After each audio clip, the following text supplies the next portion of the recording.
أعوذ بالله من الشيطان الرجيم بسم الله الرحمن الرحيم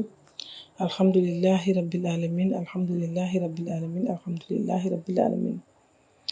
caggal yitude Allah e nelaɗo meɗen Muhammadu Rasulullah sallallahu alaihi wasallam en jetti Seydina Cheikh Ahmad Tijani Sherif radiyallahu ta'ala anhu mais en jetti khalifa meɗen tedduɗo khalifatu Rasulullah fi nuril azam khalifatu Cheikh Tijani fi nuril azam di Elaji ya Seydi Mohammed El Sheikh Qutbul Aktabul Kabir Imam Al Mahdi Al Muntazar alayhi salam en nyaago mo bangana en dendangal salamu keɗoroɓe wettinana en ɗum e mabɓe e musibɓe caggal nde azam mosad o wi non kanko be cadaka ko dajjal wawi wonde fof kan ko dajjal wawi addande leydi mabɓe ndi ko woni ko hittibe mbo yahi to dajjal wonno to jodino ɗinen mijoto mo wetti non mo wi ɗum won ko jidmami haalande donc ko jidmami haalande ko yidmami ɗum wettinande ha daren ko jettinanmami ko hono jewtedirten ha ɗum wawa wonde dajjal tijji laarimo tan moosi mais mosalu makko ndu wonano mosandu jaleɗe wonno ko mosalol pamɗingol neɗɗo mosalol wayde wattinorde ko neɗɗo haalanta ɗum boyi ɗum ɗamini ɗon o garnomi ɗo wadde wittoye ɗeɗo ɗe defte ɗe gaddanami kono mi haalna on gueɗel gotel ɗeɗo defte tati piwɗe gaddanami ɗo ɗum woni bible o évangile o e Coran o min hay hunde mi gomani hen hay hunde e ɗe defte tati ala ko gommi hen gommi tan ko hoore am sabu min dajjal mi ɗamini ho diina ko ɗaynugol yimɓe azam mosad o no wimo eyi ako kalɗa ko non kono min wona ɗum addi kam e maɗa addi kam e maɗa tan e ko minon andi ho hande to tolniɗa ɗo e jangde gandal ko joguiɗa ko il faut ko mbawa nafde leydi maɗa ndi woni Israel peuple Israel o par ce que gandal ngal joguiɗa ngal hande ko ma jewtiden ha ngal gandal tawa yimɓe Israel mbawa ngal naftorde e ciwtoɗen tan ɓe tata kurlunoɓe mawɗo o ɓe ko azam mosad o e député goro to assemblée mabɓe ro wiire Knesset e superviseur goro cabinet premier ministre leydi ndi o ko ɓen kurluno e mawɗo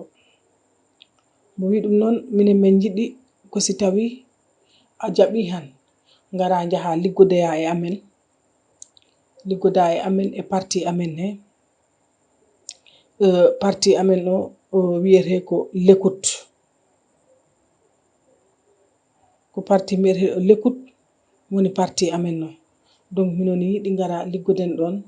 liggoɗa amen nawma to cabinet premier ministre to liggoda e amen ha so tawe woore député ɓe artoyi han tawa a wawata tawnede e liste he donc ndemo yewtan ɗum dajjal nde heeɗimo heɗorimo hakkil tengtuɗo en ciwtata tan parti mbiyeteɗo l'écoute o premier ministre mo ganduɗa on ɓooyi tampinde yimɓe Palestine wiyete ko Ariel Sharon enen foof keɗotoɓe ene nani inde makko ene nani aare makko anani mais oɗo waptu jamanu gonaɗo premier ministre Israel o wiyete ko Benjamin Netanyahu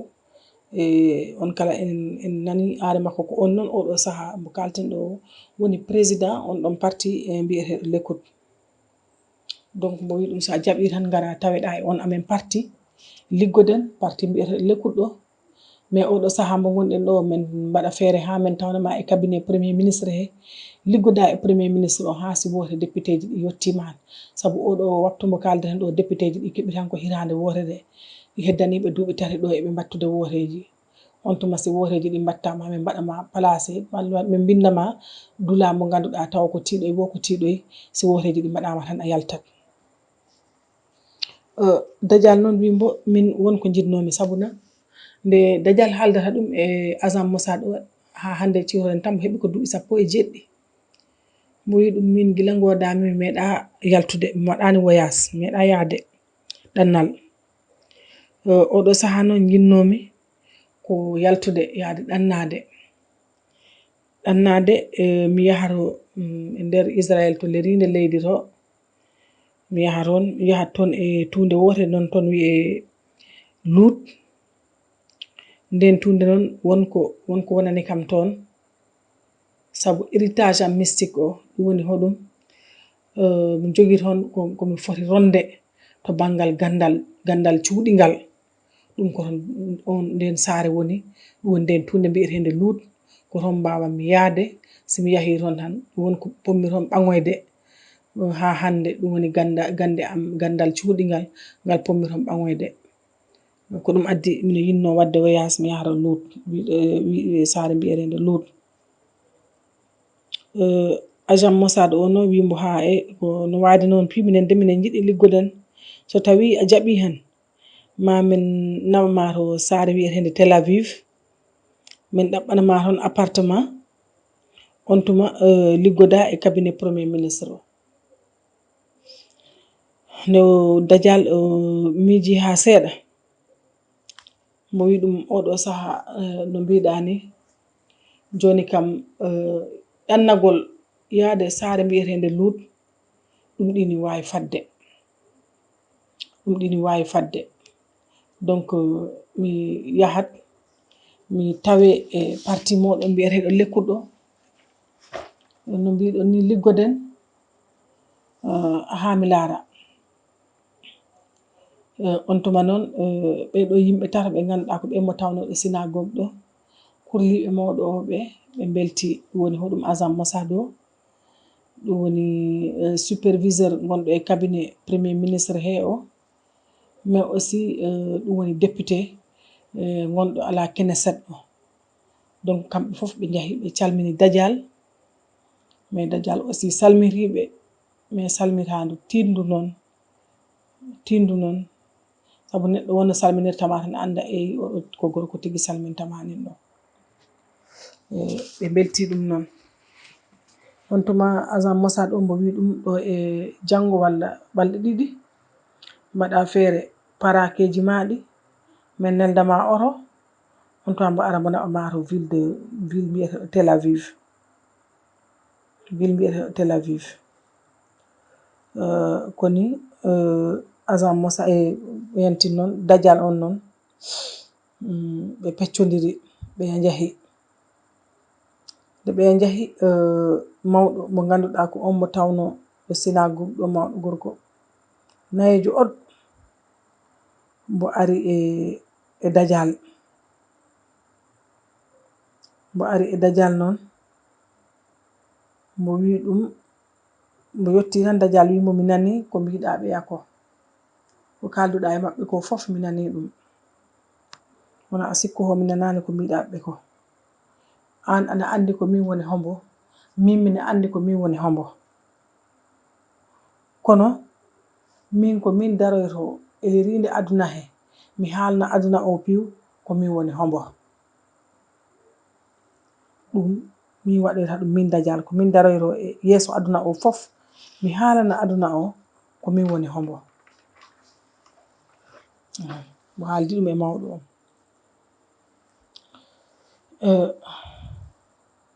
Mbo haaldi ɗum e mawɗo o mbo wi ɗum sabu oɗo saha no aduna o yarata ni ɗi wodi ko welanani kam hen. Ɗi wodi ko welanani kam hen ɗum noon si wattu o ari tan ma enen fof en gandu ɗum. Mais to mo haaldanoɗo e mawɗo o kañ taw mbo en tout cas mboni anduno ko mission Imam al Mahdi o wonnoni goɗɗo mo ɓarnanno nin e haala. Par ce que on ɗon saha mission Imam al Mahdi o taw fuɗɗinoma. Donc woni ɗum welanani mbo tawi kono mbo ɓartinir ɗum e haala no mbo haaldiri e mawɗo o ni. On tuma nde mbo haaldi ɗum e mawɗo o mbo fokkiti mbo wuɗɗi synagogue o mbo uddi dammugal ngal mbo hoori to galle makko to. Nde mbo rutti noon mbo yahi mbo paroyi. Mbo paroyi ko weeri ko agent Mossad o ɓe neldi mo oro mo nattini hen bagasuji muɗum en tout cas mo fokkiri wononi goɗɗum han ko yaade e ville biyeteɗo Tel Aviv. Donc mo yahi sabu mo haaldi e ɓeeɗa ɓe kawrini joni ɗum ko mo haaldi e maɓɓe ɓe kawrini ko joni mo yahani mo fuɗɗoya ligge. Donc ɓe neldimo oro mo ransi ɗonkeji makko mo fokkiri mo yahi Tel Aviv. Komo yetti Tel Aviv noon ko mo tawi ɓe mbaɗanimo appartement ɓe moftanimo appartement lawnuɗo appartement mo ganduɗa haydara mankani hen ɓe diñanimo ɗon kala oro mo ganduɗa on woni han ko e sokeje makko. Mais aussi ɓe mbaɗanimo en tout cas ɓuure kewɗe mais e ɗum piw ɓe jahi kala ɓe ɗaɓɓanimo ligge toon to cabinet premier ministre to woni ko e cabinet premier ministre he mo liggoroni. Nde mo fuɗɗi ligge ɗe noon ɓe mbi mo waɗi hen ligge tengtuɗe e nder cabinet he woni ligge ɗe ɗini jaaha lawol ligge ɗe ɗini moƴƴi ligge ɗe ɓe jiiɗi ɗum nde ɓe jii ligge ɗe no moƴƴiri ni hay liggornoɓe e médiaji heɓe ɗum woni caktannoɓe kibaruji ɓe woni téléji en woni radioji en woni ko nandi hen donc ɓe mbiya tan caktoɓe kibaruji ɓe puɗɗi accirade hakkil oɗo o neɗɗo. Allah waɗi mo liggori noon ha duuɓi 3 ɗi timmi. Nde duuɓi 3 ɗi timmi élection o fokkintina manam mbotodirgol ngol fokkintina. Nde mbotodirgol ngol fokkintina mo waɗa effectivement ɗo mo winda dulaɗo mo ganduɗa taw ko rukoy hay sinno ko député 5 keɓi kañum inde makko nde yalta. Donc ɓe bindimo ɗo ɓatti e liste he. Ɓe jahi noon ɓe mbaɗoyi campagne. Allah waɗi ko ɓe mbaɗi campagne ko ɓe gagni sabu e nder député ji Knesset ɗi kayen ɓe kebno député ji 40. ɓe gagnino député 40. Donc ɗum ko waɗi ko tawi en curinat tan on ɗon saha Dajjal mo heɓi ko duuɓi 21. Duuɓi 21 ko ɗum mo hebno hira mbo watta candidat e élection ji ɗi ha ɓe mbotodiroya ha ɓe gagno tawi ko duuɓi 21 Dajjal heɓi. Ɗum noon ko ɓe gagni ɗum on gol mbotodirgol to sengo député ji ɓe mbiyo ka en tout cas ligge ɗe piw wonnoni goɗɗum han ɓe gartiri ɗum ko e Dajjal par ce que ɓe mbiyo kay ɓe mbiyano Masiya ciwtoɗen tan ɓe mbino ka en ko on ko nelaɗo mo e panno o ko Masiya maɓɓe o. Donc ɓe mbiyo ligge ɗe piw si a yi ɓe gagnima han ha ɓe gagnori ko foti ni hewde en tout cas ko ligge Masiya ɗe waɗi ɗum noon jarama o piw ɓe ɓagi ɗum ɓe mbatti ɗum e juuɗe Masiya he. Donc ko ɗum waɗi ɓe belti hen noon ɓe belti hen e no mo naɓiri ligge ɗe ni ha parti o heɓi député ji 40. Mais kañ toujours e wade mum noon piw tawi mo woni liggo hay somo feñano abbere han mais komo liggoranno ko par ce que mon acciri hakkil piiji ɗiɗi. Piiji ɗiɗi pour woni hoɗum mon andi ko idi ko foof ko tiiɗoy wo ko tiiɗoy ko mabo yaro ville de Luut to ko mabo yetto ludde sabu to Luut ɗi wodi komo foti toon hebde ko ganduɗa ko ɗum wawata mo en tout cas walloyde ha ligge ɗe mo liggade e nder aduna he ɗe mo wawa ɗe liggade ɗum woni hoɗum héritage makko mystique. Wodi komo foti toon ɓaŋoyde ko ganduɗa ko gandal makko ɓeydel ngal cuuɗalngal to Luut ko ngal mo foti ɓaŋoyde toon. Donc ɗum mon acciri ɗum hakkil. Mais aussi ɗimmel ngel toujours a tawan mo woni lamdito hoore makko est ce que oɗo o parti kañ wawa kam okkude min wonnoni goɗɗum hanko jiɗmi ko e ko paalami wadde ko par ce que ha hande yimɓeɓe gandano hombo projet mo jogui. Tawi mo woni suuɗi komo falano wadde ko e komo falano liggade ko e komo falano hollirde e yeeso aduna. Mais mo tawi ko mamo nattira ɗum ɗo o parti pour mo wawa wonnoni goɗɗum han seeɗa seeɗa mo fuɗɗade feñde ko ɗum addi saaha kala mo miccoto no mboya est ce que oɗo parti mo gommi o ɗi wawi kam addande ko jiɗmi ko walla okkude ko paalami ko. Donc nde wotodirgol ngol paari ganden tan Dajjal mo nomama manam wonnoni goɗɗum han mo wotanama mo woni député to assemblée nationale to ɗum woni député assemblée nationale maɓɓe mbiyeteɗo Knesset. Donc musidɓe tedduɓe heɗotoɓe en dartinat ɗo e nattugol Dajjal e assemblée nationale mbiyeteɗo Knesset he ha to yeeso daren ko hoɗum wattane e o assemblée nationale ko caggal ngol assemblée nationale ko hoɗum kala mo halfinoyte enen kom ligge e hono mo naɓiroy hanen gollal muɗum ngal. Donc caggal yettude Allah e nelaɗo muɗum Muhammadou Rasulullah sallallahu alaihi wa sallam en jetti Seydina Cheikh Ahmad Tijani Cherif radiyallahu ta'ala anhu me ɓangen calamuji ɗi piw fayen e juuɗe hutbul aktabul kabir imam al mahdi al muntazar alayhi salam. Kala ko keɓɗon hen ko welani on ko pamɗon e ko weltini on enen jettira ɗum Allah e nelaɗo meɗen me en jettira ɗum khalifa meɗen teddu o ganden caggal Allah e nelaɗo muɗum han ko kanko waɗi fof ko kanko jogi fof. Kala ko keɓɗon ko metti on hen minen mbi'a on oɗon jaafo oɗon jarlo ko famɗere amen hakkil e wayde famde amen e yewtere khalifa meɗen tedduɗo o addi ha nanirɗon ɗum noon kono wona ɗum wonno fandare amen nde. Min mbaynora on e Karimatu assalamu alaikum wa rahmatullahi ta'ala wa barakatuhu.